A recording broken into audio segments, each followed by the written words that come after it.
Hi guys, I'm Lynn from the Darbin Orvar YouTube channel, and today I'm going to make a set of custom rubber stamps and a box to hold them in.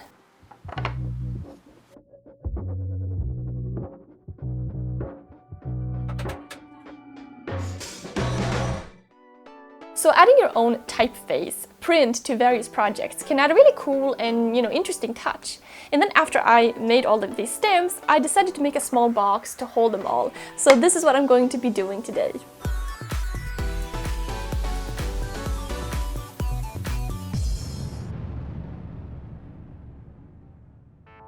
Okay, well, every now and then I like to sit down and carve some rubber stamps. I prefer these soft, easy to cut printing blocks, which are really easy to use. So for this project I decided to make a set of letters. So I'm starting with cutting out a series of square little pieces, one for each letter. And I'm just using an exacto knife on top of a cutting mat here.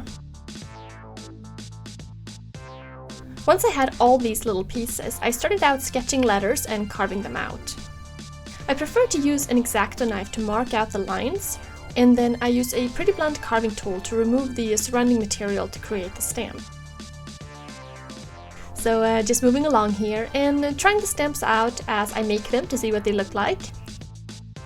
Now, I thought it would be fun to create a design freehand. However, you could certainly print out a font and then carve that design onto your stamp. However, piece of advice, the more intricate the design of your letters, the more annoying to carve. Plus, one of the drawbacks of using a softer carving material, such as this one, is that it also breaks somewhat easier than, let's say, linoleum. So I try to stay away from too thin and too delicate designs. And I really like the fact that they are not too perfect. And of course you have to remember to mirror your letters, something that slipped my mind a few times, or else your prints will be backwards.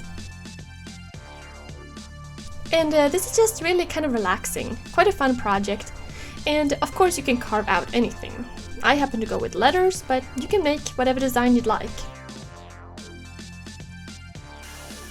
Once I had all the letters carved, I went out and cut up some MDF in little pieces. It's really nice to have something to hold on to when using your prints. And here I'm cutting 1/2 inch MDF.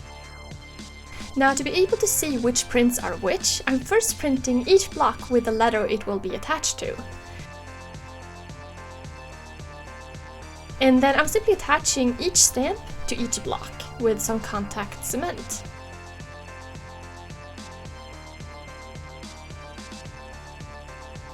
And they're ready.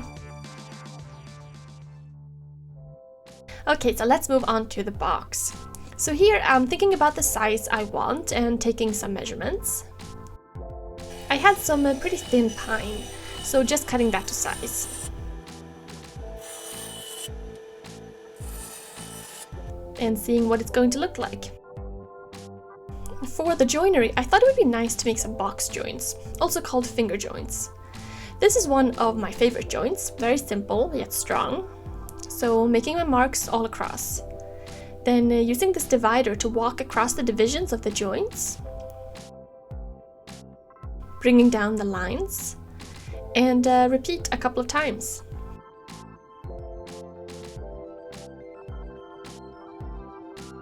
Then I'm putting the wood in the vise, clearing the marks, and cutting the lines with a rip saw. Also making a couple of relief cuts on the parts that are going to be chiseled out later.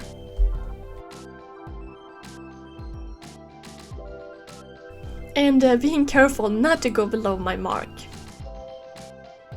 Next, I'm using a small chisel to remove the waste.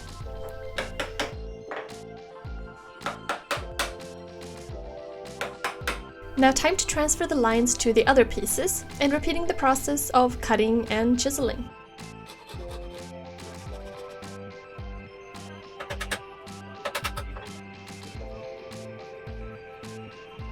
Once I had all the pieces cut, it was time to glue them together. So making sure I have good glue contact in all the joints, checking for square, and then lightly clamping while it dries. Meanwhile, I added a few thin pieces of walnut together to create a top. Then once the box had dried, I sanded it down to get it nice and smooth. And then I marked out how large I needed the lid to be. I wanted a slight overhang, so accounting for that here. Then I took it out to the bandsaw and cut the piece to size. To remove any tool marks and square it up, I'm using my number 4 plane.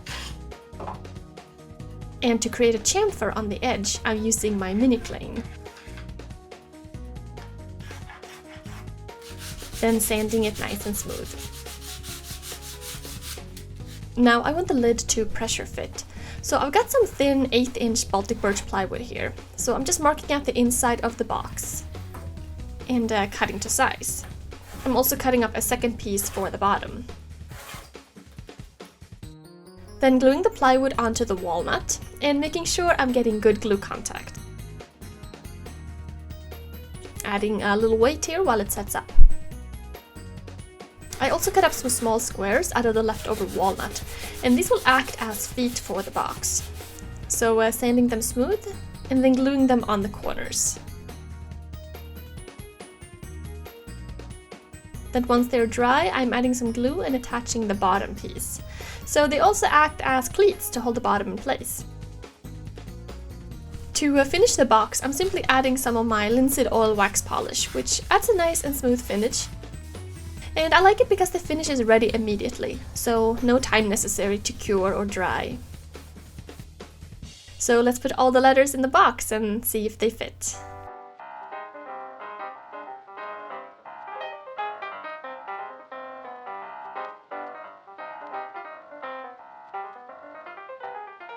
Okay, looks good. So this is just one of a number of ways that you can make these types of stamps. And this is a pretty soft carving surface that I got. I picked this up at an art supply store.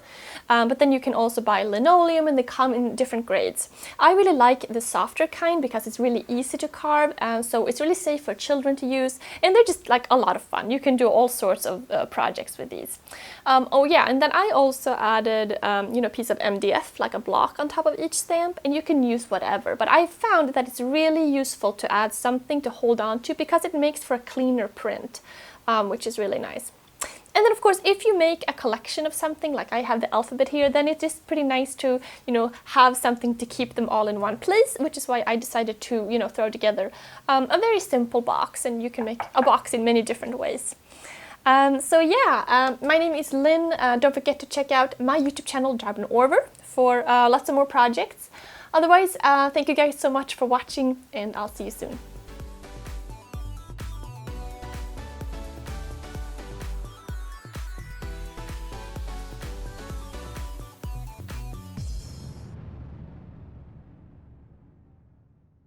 If you liked this video, subscribe to our channel or send us a comment on Facebook or Twitter.